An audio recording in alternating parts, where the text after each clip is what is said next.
right. So the first thing I noticed before we go into what you noticed. Romeo and Richie Cardenas report to Boys and Girls Club. Romeo and Richie Cardenas report to Boys and Girls Club. Jackson Unterborn report to Boys and Girls Club, please. Jackson Unterborn report to Boys and Girls Club.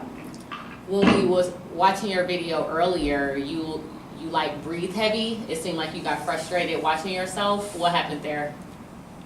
It was just about Bergeron. He causes me so much stress every day. Mm-hmm. So just seeing it, like from that angle. Was just okay. All right, so let's name some things because then we're going to go on the carpet and I'm going to pretend to be one of your students. Okay? All right, so tell me what you observed. Okay. So they're not sitting crisscross applesauce when I start. I noticed I said no a lot. And then afterwards when I went to get the kids, I was like, oh my gosh, I'm saying no all the time. So now I'm noticing it ever since I saw that video earlier. Brejan standing up. I say do not shout out. I'm answering questions when we should be having instruction, so I shouldn't be answering their questions. There's too many like long pauses in between things. Not everybody is repeating back what I'm saying, only a few kids are. They're constantly yelling things out, like if I don't call on them, hey, or Bergeron's on the carpet like, I didn't get my book, or what about row 4? Before I started reading, I started the I can statement, and then I realized they weren't in their assigned spots. And so then I told them to get back to their assigned spots, but they should have been in when we started. Just Brejan in general, like the whole time standing up when he's not supposed to, shouting things out when he's not supposed to. And then it takes them too long to find the page. When I tell them turn to page 15, it takes them way too long to get to page 15.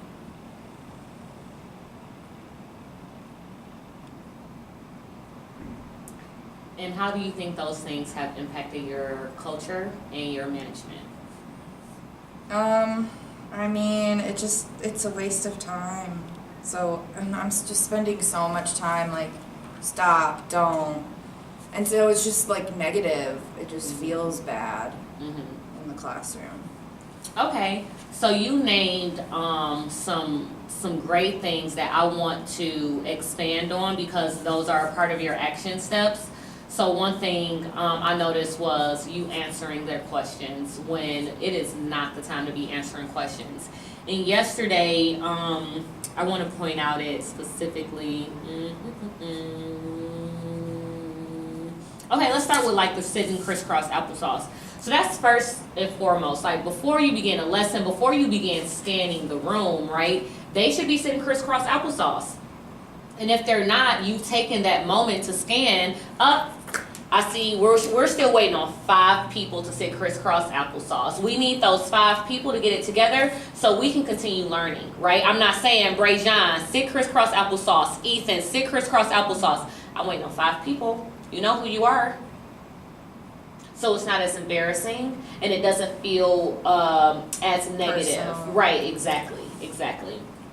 Okay? So if you gotta wait, then you just gotta wait, or y'all have to, start over. We have to start over as a class until our 3 friends can get it together.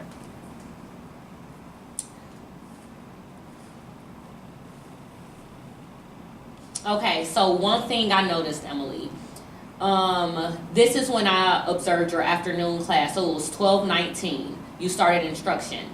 But before you got done, it says, before you were even able to get done with your mini lesson, you answered 7 hands. And they were all, none of them had anything to do with the lesson. All it did was just take up more time and waste time and give other kids up. She's answering questions, so I can ask those questions too, when we can easily, not right now, nope. Right now we're focused on our reading. Nope, right now we're focused on vocabulary. Now it's not the time. Now it's the time to dedicate to vocabulary. We have a designated time for the bathroom, hands down, please. And get used to using those signals, because as you say, hands down, you'll eventually get to just like that. I guess I'm just nervous. There was this week where they were all peeing their pants, like totally doing it on purpose. So I'm like kind of afraid of them peeing their pants again, but don't be afraid of that, because they'll just, capitalize, oh, Miss Miller's letting everybody go to the bathroom. No. This is the time that we go to the bathroom, period. Unless there are certain kids, who do have, very small bladders and they need to go to the bathroom. You should already know who those students are. Exactly. Everybody else, you can wait, hands down. That's not what we're doing at this moment. Okay, so that's a really big thing, you answering kids' questions while you are in the middle of instruction. Okay. And that takes up so much time. I'll stop doing that. Yes.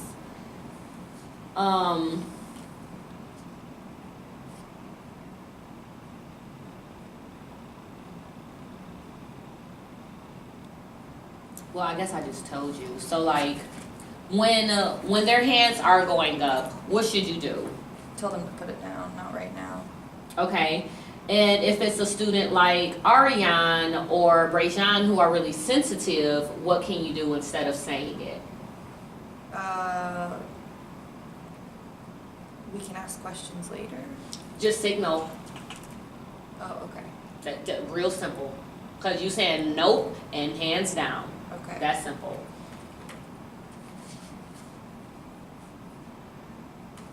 And so I'm going to name some things that we saw in the video, and then I want you to tell me what you should do instead. Okay. So instead of saying, Ariane, sit down, what could you do? Or, crisscross applesauce hands in your lap. I'm waiting on one person to take a seat.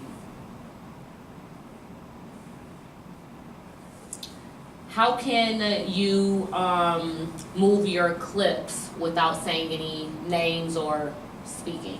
Well, I told them before reading, before math later today, I was like, all right, if you're not doing what you're supposed to be doing, I'm just going to clip you down and I'm not going to say anything about it. Yep. Was that your first time doing that? Mm-hmm. That's it, period. So it's not like, all that mess. It's just, and they're watching, so they know. It gets rid of so much chaos, and it gets rid of that back and forth. It's like, no, Suhail, I'm not going to tell you that I clipped you down. I'm just going to clip you down, then at the end of the day, oh, how did I get on green? Well, at this moment, you weren't focusing, so I had to clip you down. Then at this moment, you did this, and those weren't our instructions. So this is where we are today, honey. I hope you can make better choices tomorrow. So you can, well, you didn't tell me that you moved my clip down. At the beginning of the lesson, I told you all that I was just going to move the clips. I wasn't going to say anything. And you should know. If you were not following my directions, you know your clip is going to be moved down. Let's see. What can you do instead of Kalani, pay attention?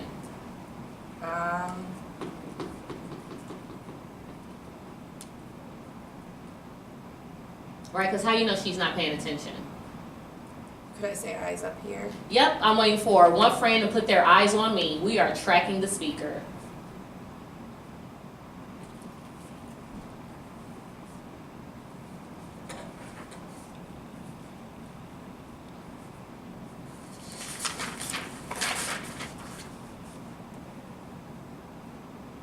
And so the final thing I noticed is just, as you are giving those instructions, what should kids be doing when you're giving instructions? Looking at me and listening.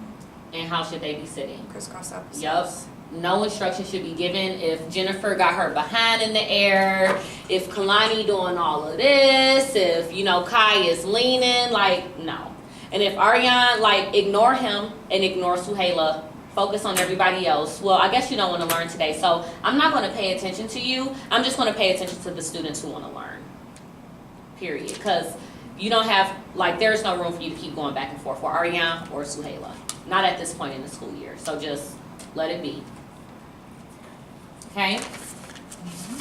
All right, so then the feedback, you already named it, which was pretty much using nonverbal cues to move on with instruction and not answering all of those questions. And so your feedback, like we said earlier, was teacher radar. And so strong voice, stand up, speak, and scan with a purpose. So like you said, not having your back. And if I am working with you, I'm still going like this every once in a while. Okay, read the next word to me, Emily.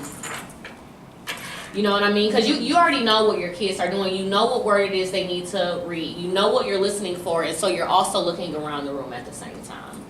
Okay?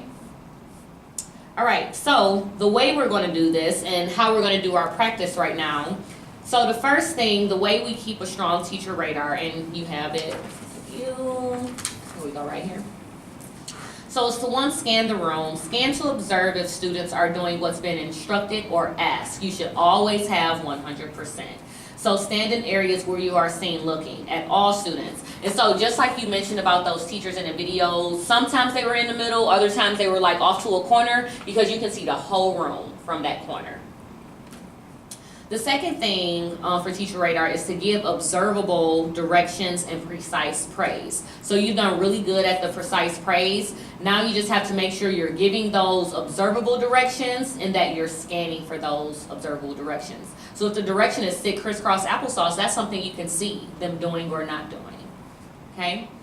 And then third thing, use nonverbal cues. So nonverbal signals. So motion for their hand to go down with yours. Put your finger over your mouth if you're looking for silence.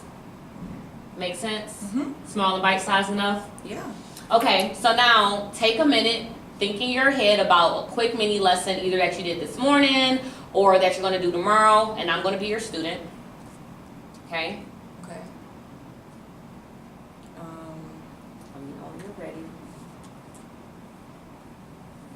And the goal here is for you to give me observable directions, for you to watch what I'm doing, and not answer my questions in the middle of instruction.